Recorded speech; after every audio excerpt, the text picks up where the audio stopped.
Welcome to big news. నేను మీ గౌసుద్దీన్ షేక్. ఉన్నదే రాస్తా, చూసిందే చెప్తా. బీఆర్ఎస్ సర్వాధినేత మాజీ ముఖ్యమంత్రి కేసీఆర్ అసెంబ్లీ వైపు ఎందుకు రావడం లేదు? ఆయన ఎన్నికల్లో గెలిచారు. బీఆర్ఎస్ ఓడిపోయినా, బీఆర్ఎస్ అధికారం కోల్పోయినా ఆయన ఎమ్మెల్యేగా గెలిచారు. బీఆర్ఎస్ శాసనసభ పక్షంగా నియమితులయ్యారు. అసెంబ్లీ కీలక సమావేశాలు, బడ్జెట్ సమావేశాలు అయినా కేసీఆర్ అసెంబ్లీ వైపు ఎందుకు చూడడం లేదు? అసెంబ్లీ అంటే కేసీఆర్కు భయమా? ఎందుకు భయపడుతున్నారు? రేవంత్ రెడ్డి అంటే భయమా? లేక కేసీఆర్కు సహజంగానే తిథిలు, నక్షత్రాలు, జాతకాలంటే చాలా అభిమానం, చాలా నమ్మకం.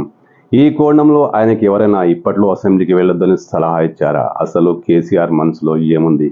కేసీఆర్ ఇన్ని విమర్శలను ఎదుర్కొంటున్నా అసెంబ్లీ వైపు రావట్లేదు. అసెంబ్లీకి డుమ్మా కొట్టడానికి గల కారణాన్ని కనీసం ఒక్కసారి ప్రకటించడం లేదు. అసలు కేసీఆర్ అసెంబ్లీకు ఎందుకు రావట్లేదు? నమ్మకాల, భయమా? ఏది కారణం? కానీ కేసీఆర్ డుమ్మా కొడుతున్నారు. ఇది అందరిలో ఆలోచన రేపిస్తుంది. ఓటమి తర్వాత కేసీఆర్ ప్రమాదానికి గురయ్యారు. అందరికీ తెలిసిన విషయమే. ఆయన గత కొంతకాలంగా రెస్ట్ తీసుకుంటున్నారు. కానీ అసెంబ్లీకి వస్తామన్నారు. అసెంబ్లీకి కేసీఆర్ వస్తారు. పులి వస్తుంది, గర్జిస్తుంది అంటూ బీఆర్ఎస్ నేతలు గొప్ప గొప్ప ప్రకటనలు చేశారు. కేసీఆర్ బయటికి వచ్చారు. ఎమ్మెల్యేగా ప్రమాణ స్వీకారం చేశారు. ఆ తర్వాత పార్టీ కార్యక్రమంలో పాల్గొని మళ్ళీ ఫామ్ హౌస్కి వెళ్ళిపోయారు. పులి అసెంబ్లీ వైపు రాలేదు. శాసనసభ సమావేశాలు ప్రారంభమయ్యాయి. బడ్జెట్ మీద, కృష్ణా నదీ జలాల మీద, కాళేశ్వరం మీద, మేడిగడ్డ మీద అనేక కీలక చర్చలు కొనసాగుతున్నాయి. కానీ కేసీఆర్ అటువైపు రాలేదు. అసెంబ్లీ అంటే తనకు తెలియనట్టు వ్యవహరిస్తున్నారు. అసెంబ్లీ వైపు కన్నెత్తి కూడా చూడడం లేదు. కేసీఆర్ అసెంబ్లీకి రాకపోవడం తెలంగాణలో రాజకీయ ప్రకంపనలకు కారణమవుతుంది. అసలు కేసీఆర్కి ఏమైంది? అసెంబ్లీ వైపు ఎందుకు రావట్లేదు? అసెంబ్లీ అంటే కేసీఆర్ ఎందుకు భయపడుతున్నారు? ఇప్పుడు రాజకీయ వర్గాల్లోనే కాకుండా సామాన్యుల్లోనూ ఇదే చర్చ కొనసాగుతోంది. కేసీఆర్ అనారోగ్య కారణంగా అసెంబ్లీకి రావట్లేదని ఎవరనంటే ఒప్పుకోవాల్సిన అవసరం లేదు. ఎందుకంటే అందులో వాస్తవం ఎంత మాత్రం లేదు. కేసీఆర్ అసెంబ్లీకి వచ్చి శాసనసభ పక్షం నాయకుడిగా బాధ్యతలు స్వీకరించారు. ఆ వెంటనే ఆయన తన ఇంట్లో బీఆర్ఎస్ నేతలతో సమావేశమయ్యారు. మొన్న నల్గొండలో జరిగిన బహిరంగ సభలో పాల్గొన్నారు. ఆయన చాలా ఉత్సాహంగానే కనిపించారు. చేతికర్రతో వచ్చిన ఆయన అదే దూకుడుతో కనిపించారు. అదే దూకుడుతో మాట్లాడారు. రేవంత్ రెడ్డి ప్రభుత్వంపై విమర్శలు సంధించారు. మళ్ళీ అధికారంలోకి వచ్చేది మేమే అంటూ అందరిలాగే ఆయన కూడా ప్రకటించారు. కానీ ఈ దూకుడు అసెంబ్లీ వైపు ఎందుకు లేదు? అసెంబ్లీలో ఆయన ఎందుకు మాట్లాడలేదు? అసలు అసెంబ్లీలో ఆయన ఎందుకు పాదం మోపటం లేదు? అసలు ఏం జరిగింది? కేసీఆర్ ఎందుకు భయపడుతున్నారు? కేసీఆర్ నిజంగానే భయపడుతున్నారా? లేక జాతకాల కారణంగా, తిథులు నక్షత్రాల కారణంగా ఆగిపోయారా? ఏమైతేనేం కేసీఆర్ అక్కడికి రాలేదు. పులి రాలేదు, పులి గర్జించలేదు, పులి తోక జాడించిందంటూ ప్రజలు కామెంట్లు చేసుకుంటున్నారు.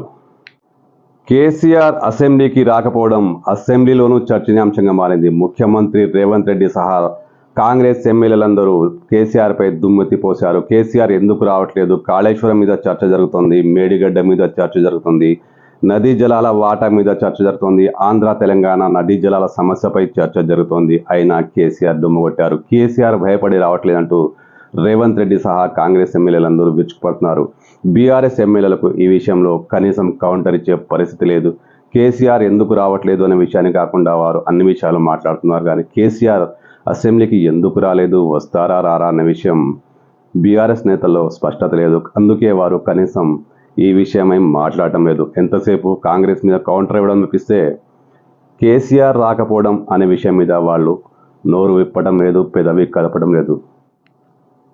అయితే బీఆర్ఎస్ వర్గాలే, బీఆర్ఎస్ నేతలు, కింది స్థాయి కార్యకర్తలు, కొందరు ఎమ్మెల్యేలు వీరి విశ్లేషణ ప్రకారం కేసీఆర్ అసెంబ్లీ అంటే నిజంగానే భయపడుతున్నారు. రేవంత్ రెడ్డి ముందుకు రావడానికి కేసీఆర్ భయపడుతున్నారు.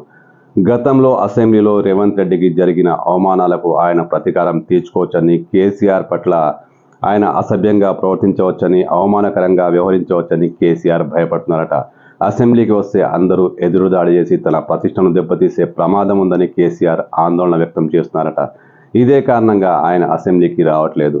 మరి నల్గొండ సభలో చేసిన గర్జన ఏమిటి? అసెంబ్లీకి వచ్చి ఆ గర్జన చేయొచ్చు కదా.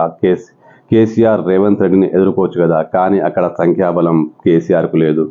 బీఆర్ఎస్ ఎమ్మెల్యేలు చాలా పరిమిత సంఖ్యలో 39 మాత్రమే ఉన్నారు. కేసీఆర్ను కాంగ్రెస్ ఎమ్మెల్యేలు ముఖ్యమంత్రి రేవంత్ రెడ్డి అవమానపరిచే దిశగా వ్యవహరించవచ్చని కేసీఆర్ భయపడుతున్నారట. ఇదే కారణంగా ఆయన అసెంబ్లీకి దూరంగా ఉంటున్నారట. మరి ఇలా ఎంతకాలం? మళ్ళీ అసెంబ్లీ సమావేశాలు వస్తాయి. మళ్ళీ శాసనసభ పక్ష నేతగా ఆయన అసెంబ్లీకి రావాల్సిన పరిస్థితి ఏర్పడుతుంది. అప్పుడు కూడా ముఖ్యమంత్రి సీట్లో రేవంత్ రెడ్డి ఉంటారు. అదే కాంగ్రెస్ మంత్రులు ఉంటారు. అదే కాంగ్రెస్ ఎమ్మెల్యేలు ఉంటారు. బీఆర్ఎస్కు అదే సంఖ్య ఉంటుంది. పరిస్థితిలో ఏ మార్పు రాదు. మరి ఎప్పుడన్నా కేసీఆర్ వస్తారని బీఆర్ఎస్ వర్గాలు చెప్తున్నాయి. కానీ కేసీఆర్లో అప్పటిదాకా భయం కొనసాగుతుందా? ఇంకా భయపడుతూనే ఉంటారా? అసెంబ్లీకి డొమ్మ కొడతారా?